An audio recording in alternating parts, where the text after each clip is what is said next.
got to learn how to endure. You can never achieve anything in life if you don't learn how to take a licking and keep on ticking. You got to live when it's raining. You got to live when the sun is shining. You got to keep on going no matter what. Hello guys, it's been a minute since I posted, but welcome back to my YouTube channel. Today I want to talk about the one superpower that we all have, that we are failing to use. The superpower every one of us has that we are all failing to use. And that is, well, it's kind of two, but they're basically the same thing. That's resistance and endurance. Humans have the unique ability to resist the temptations of this body, ability that other animals on this earth do not have. They don't have that ability to really resist the temptation. They want it and they go, and they are like in a place where they have to go do it. But humans, we can resist. We can resist temptation and we can endure temptation. But we never use this superpower. Why is that? That's like, imagine having the ability to have super strength, but deciding to never use that super strength. Imagine having the ability to teleport from this place to that place, but instead you keep getting in a car and driving 30 minutes when you could just teleport in an instant. See, we have this superpower that other animals don't have, and for some reason we fail to use it. We fail to even attempt to use it. Some of us don't even know it's there. We're so accustomed to giving to things so quickly that we never even think to try to resist them. Why would I resist something that looks so great, that I like? And it's not until you see that this thing starts to take over, then you start to exercise that resistance. And resistance and endurance, this is the key that will lead us to peace. But it's not a smooth journey. When these temptations come up, you have to remind yourself to resist, because you're so used to giving into it. Even before it comes up, we're giving into it. So all it has to do is show up and we're ready to run for it. We're wishing for it before it even comes. Once you start wishing for it to come and then it comes, now you can start to practice that resistance. That which you can resist over and over again can never take over your life. But see, we don't use it. We mostly practice the opposite of resistance. And the opposite of resistance? Wait, give me a second. The opposite of resistance, that's indulgence.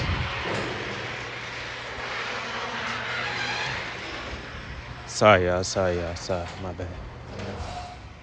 Yeah, the opposite of resistance is indulgence. We're so quick to indulge, we never even think about resisting. And then we go on to live our whole lives weak. And we wonder why are we so easily moved by life? It's because we never resist. We're asking to be moved. Every second we're asking to be moved. We want to be moved. We can't be still. So life will do what life wants with us. It's like a leaf blowing in the wind. That's what a lot of us are living like, a leaf blowing in the wind. But we have to become more like that, the mountain, more like a mountain, a large rock. When you think about a large rock or a mountain, they don't move. But you think about a leaf, the wind comes, it's going to blow along with it. A mountain, when the wind comes, it's not moving. It's going to feel that wind, but it's not going nowhere because it has a strong base. A leaf has no strong base. A leaf will blow as soon as the wind touches it.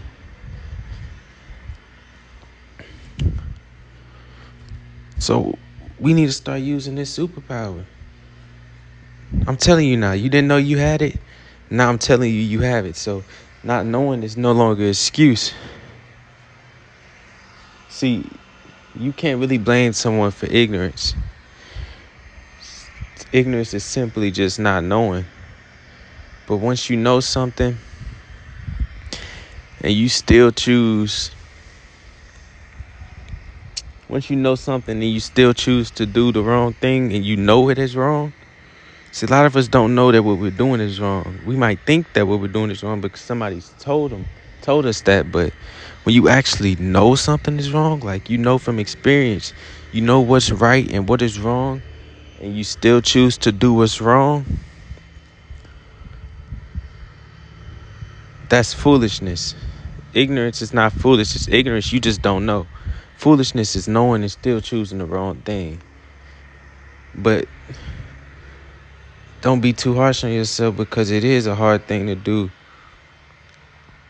to resist temptation because it takes a load of strength. And you can't start off with strength. You have to start off with weakness.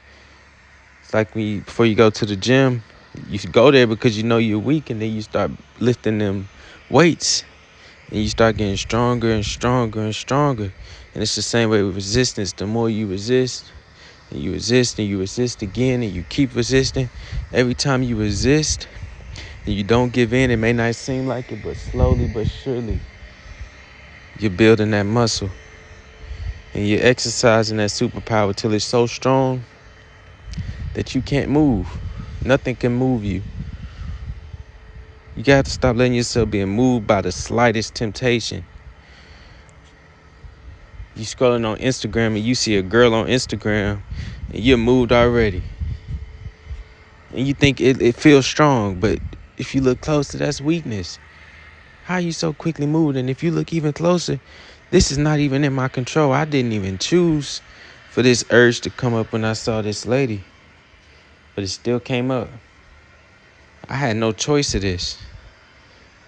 But we don't see that because we're so deluded into the fact, and our vanity, it appeals to our vanity, so we never stop to look and see that I didn't ask for this to happen.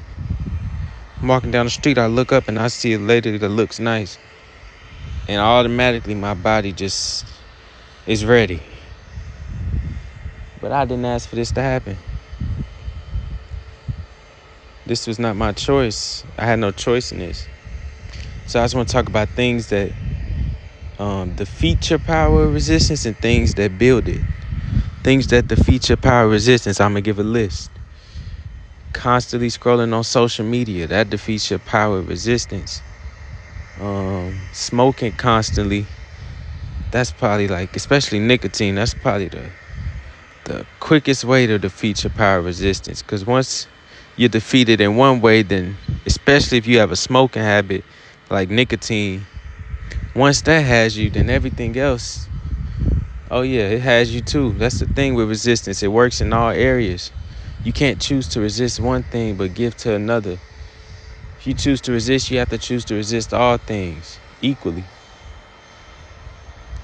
So smoking, eating exciting foods, like always eating desserts and things that taste good, that defeats your power of resistance, and you'll slowly become weaker and weaker.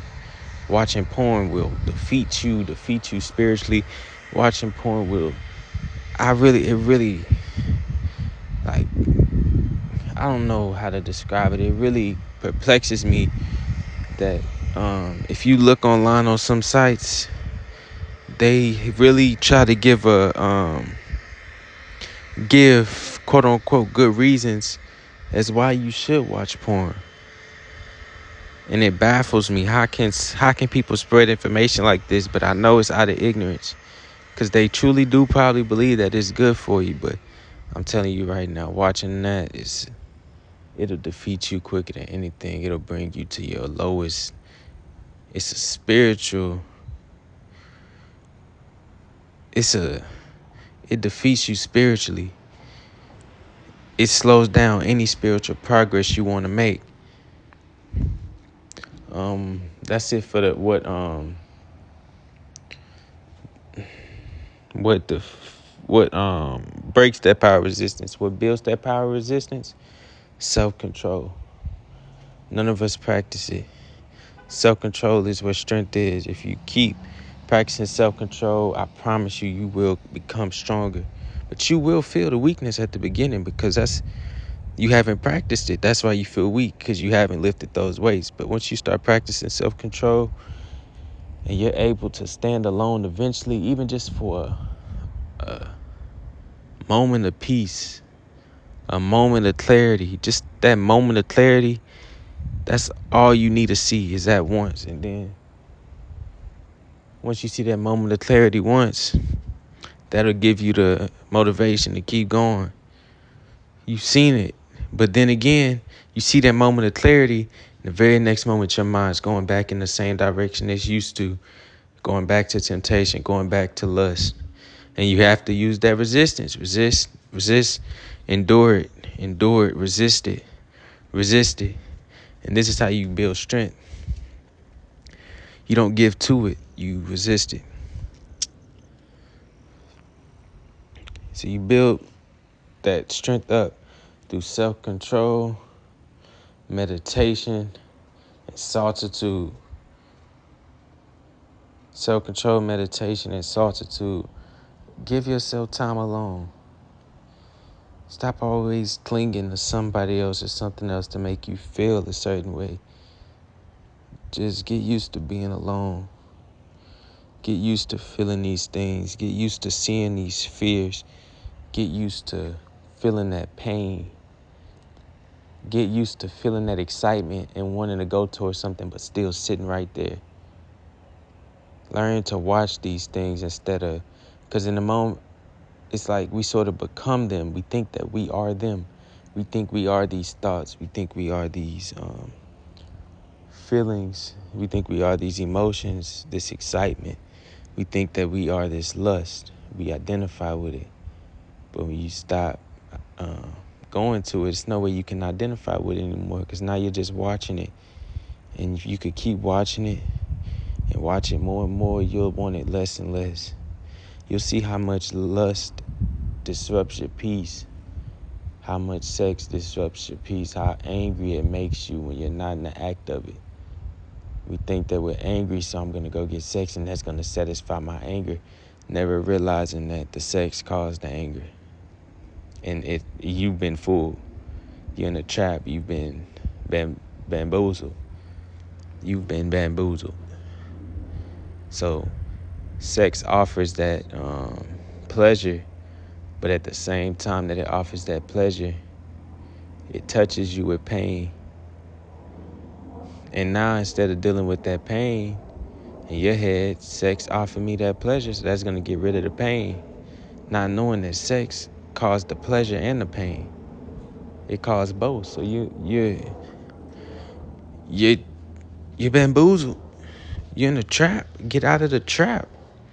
Break free of the trap. It's a trap.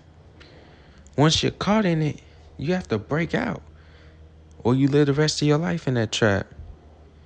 It's up to you. You get trapped, you break out that trap, or you stay in that trap for the rest of your life. Which one is it gonna be? If you're comfortable with being trapped for your whole life, then go ahead, be trapped for your whole life. But if you don't want to be trapped anymore, you have to understand that it's not gonna come easy. You want to break out that trap, you gotta do some work. You gotta be determined. You gotta not give up.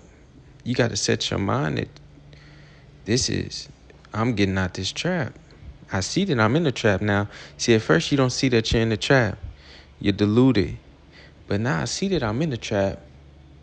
Now let me measure what it's gonna take to get out this trap. Okay, I see it's gonna take a lot. Am I still willing to get out this trap? I'm gonna remain trapped. Once you know, you can make the decision. That's the good thing. You can make the decision, but you know what comes with staying in that trap. Pain comes with staying in that trap. Anger comes with staying in that trap. Confusion comes with staying in that trap. So you either break free and find peace, or you stay bound to this world forever. What's the choice gonna be? That's up to you. You want to be free, or you want to be a slave to your body? I would think that most of us want to. I would think that all of us want to be free, but we just don't want to do the work to become free. So I just want you to encourage yourself. Do the work. Become free. Set yourself free. Don't settle for evil. Do not settle and be trapped for your whole life. At least give some effort. That's the least you could do, is give some effort to break free. If you don't break free, that's okay. Many have tried and many have failed. But as long as you try, you should be able to live with just that. That's all I have to say. Thank you guys. Have a good one.